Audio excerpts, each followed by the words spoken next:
여러분, 돈이나 뭐 권력이 있으면 어떻게든 군대를 좀 피하던 그런 시절이 있었잖아요. 네, 있었죠. 그런데 한 재벌 그룹의 장남이요. 스스로 해병대에, 그것도 그냥 해병대가 아니고 총알이 빗발치는 월남전에 자원을 한 겁니다. 아, 심지어 거기서 가장 위험한 임무만 골라서 10개월 넘게 수행을 했죠. 대체 어떤 사람이길래 이런 선택을 했을까요? 그뿐만이 아니에요.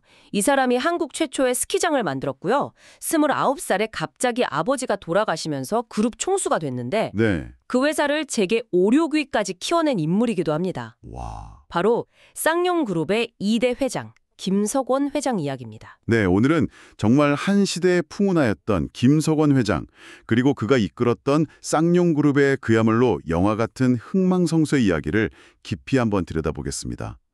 근데 이 이야기를 하려면 아들부터가 아니라 그 아들의 월남전 참전을 허락했던 아버지, 쌍용그룹 창업주 김성곤 회장부터 시작해야 할 것 같아요. 맞습니다. 이분 역시 정말 평범한 재벌 총수와는 거리가 먼 사람이었죠. 젊은 시절 일화부터가 좀 남다르더라고요. 그렇죠. 당시 보성 전문, 지금의 고려대하고 연희 전문, 지금 연세대 학생들이 정기적으로 패싸움을 했대요. 아, 그 유명한 고연전 연고전의 시작이군요. 근데 이게 그냥 응원전 수준이 아니라 정말 주먹이 오가는 싸움이라 부상자가 막 속출하고 그랬다는 거예요. 꽤 살벌했네요. 네. 그런데 보성 전문 유도부 주장이었던 이 김성곤이 아니 우리끼리 왜 싸우냐 친구하면 되지 이러면서 네. 이 살벌한 싸움판을 막걸리 마시기 대회로 바꿔버렸어요. 아니, 패싸움을 술자리로요? 와, 시작부터 스케일이 다르네요. 네. 그런 기질이 사업에도 그대로 드러나는 거죠. 맞아요. 일제 말기에 만주산 대두유가 풀리니까 전 재산을 걸어서 원료를 확보하고 광복 직후에 비누를 독점 생산해서 거부가 됐다는 이야기는 정말 놀라워요. 보통은 거기서 만족했을 텐데 김성곤 회장은 달랐던 거죠. 어떻게 달랐나요? 남들이 그냥 쓰레기라고 버리던 비누 찌꺼기 있잖아요. 네, 있죠. 그걸로 물비누를 만들어서 또 판 거예요. 이건 단순히 알뜰하가 이런 차원이 아니라 아, 그냥 버려지는 자원의 가치를 끝까지 다시 보는 능력이 있었던 거죠. 성공할 때뿐만 아니라 위기 앞에서 더 대단했던 것 같아요. 한국전쟁으로 공장이 폭격 맞아서 잿더미가 됐는데. 네, 보통은 다 포기하죠. 그쵸. 근데 남은 원료를 옮기려고 피난열차 기관사를 설득했다는 일화는 정말 영화 같더라고요. 이게 그냥 배짱만으로 되는 게 아니거든요. 통찰력이 있었던 거예요. 통찰력이요? 네, 단순히 원료를 옮겨서 판 게 아니고요. 대구에 있는 다른 공장에 원료를 넘기고 현금을 받은 게 아니라 현금을 안 받고요? 네, 그 공장에서 만든 면사, 그러니까 실을 받은 거예요. 아, 전쟁통에는 현금보다 실물 자산이 훨씬 가치 있다는 걸 간파한 거죠. 그리고 그 실을 팔아서 재기 자금을 마련합니다. 와, 위기 속에서 돈의 흐름과 본질을 꿰뚫어 본 거네요. 바로 그거죠. 사람을 끄는 매력도 대단했다고 하더라고요. 해외 출장에서 만난 후배한테 지갑을 통째로 줬다는 얘기도 있고. 맞아요. 돈 없으면 차고 있던 시계라도 풀어서 줬다고 하죠. 그런데 정작 본인은 막 고급 승용차 대신 검정 지프차 타고 현장을 누볐다니 참 재밌는 분이에요. 네, 독일에 가서는 양복 입은 채로 광부들하고 같이 새까만 탄광갱도까지 직접 내려갔다는 일화는 아주 유명하죠. 현장을 그만큼 중시했던 겁니다. 그런 그가 인생 최대의 승부수를 던지죠. 자신을 부자로 만들어준 금성방직, 그 잘 나가던 사업을. 네, 전부 정리하고 시멘트 사업에 올인을 합니다. 정말 대단한 결단이었어요. 1962년 강원도 영월에 쌍용리라는 작은 마을이 있었는데 거기에 공장을 세우면서 그룹 이름 쌍용이 탄생한 거고요. 그리고 이 선택이 한국 경제의 고도 성장기랑 맞물리면서 그야말로 대박이 난 거잖아요. 그렇죠. 도로 깔리고 아파트 올라가고 댐지일 때마다 쌍용 시멘트는 그냥 불티나게 팔려 나갔으니까요. 하지만 사업은 승승장구했는데 정치인으로서는 좀 순탄치 않았다고요? 네, 좀 권력의 심기를 건드렸다가 중앙정보부에 끌려가서 모진 고초를 겪고 정계를 은퇴하게 됩니다. 콧수염까지 강제로 뽑혔다는 얘기가 있을 정도였으니까요. 어휴. 이 사건이 어쩌면 훗날 아들 김석원 회장의 운명에도 영향을 줬을지 모릅니다. 자, 이제 그럼 무대를 아들 김석원 회장에게로 넘겨보죠.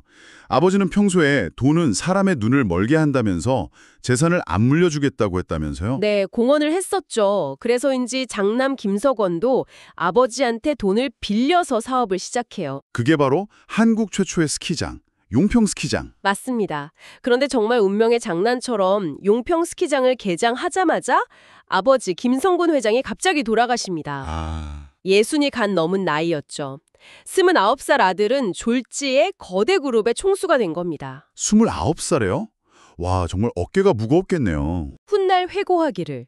공항에 내렸을 때 임원들이 다들 불안한 눈빛으로 자기를 쳐다보는데 그 압박감이 엄청났다고 하죠. 그룹 안팎에서 우려가 엄청났을 것 같아요.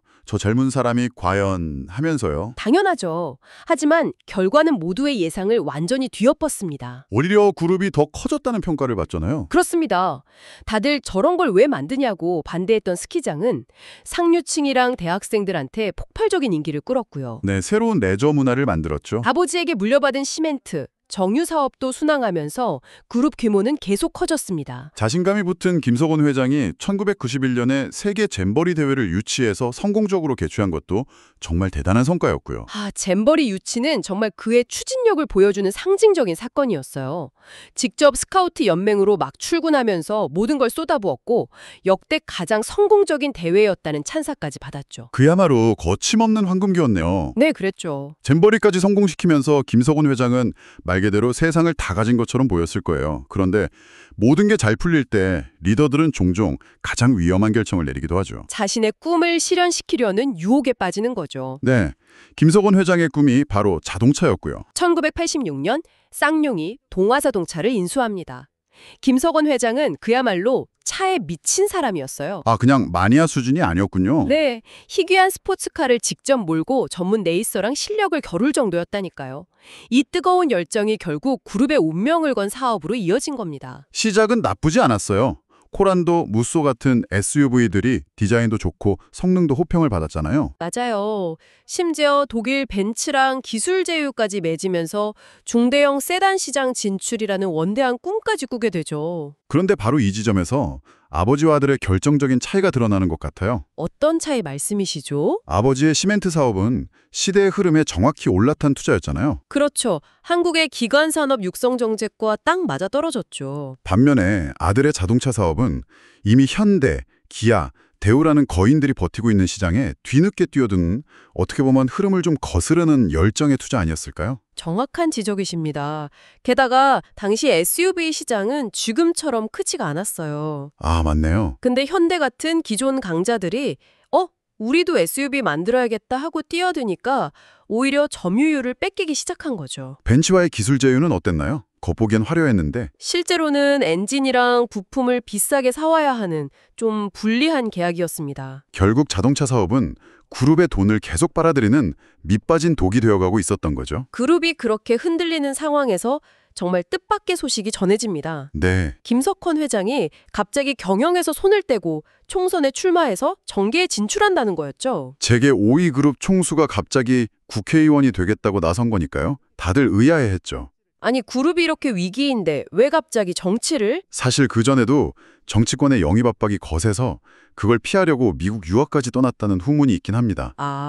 이번에는 정권 핵심 실세들의 요구가 워낙 강력해서 피하기 어려웠다고는 하지만 결정적으로 총수가 자리를 비운 3년 동안 그룹의 위기를 돌이킬 수 없는 수준으로 깊어지고 맙니다. 그리고 1997년 쌍용이 사업까지 팔아가면서 개발한 회심의 역작 세단 체어맨을 출시하는데 네, 하지만 바로 그때 대한민국 전체를 뒤흔든 거대한 파도가 닥칩니다. 바로 IMF 외환 위기였죠. 네, 국가 부도의 위기였죠. 이건 그냥 경기가 나빠지는 수준이 아니었잖아요.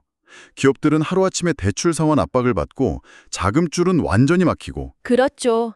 자동차처럼 돈이 계속 들어가야 하는 사업을 하던 쌍용에게는 그냥 산소호흡기를 떼어버린 거나 마찬가지였습니다. 상황이 심각해지니까 김석원 회장이 국회의원직을 사퇴하고 경영에 복귀했지만 때는 너무 늦어 있었습니다.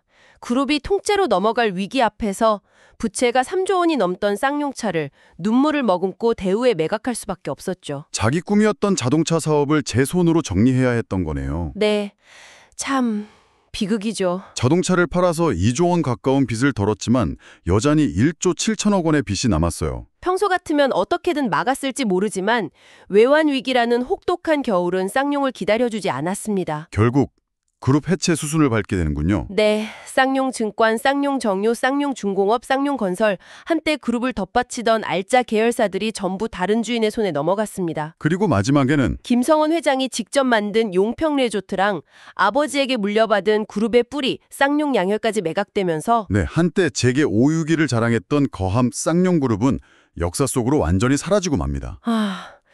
아버지의 통큰 배팅으로 시작해서 아들의 시대의 황금기를 맞았지만 결국 자동차라는 꿈의 발목이 잡히고 총수의 부재와 외환 위기라는 파도가 겹치면서 무너져버린 쌍용그룹. 정말 한편의 대하 드라마를 본 것 같습니다. 그래서 사람들은 지금도 그런 가정을 하곤 합니다.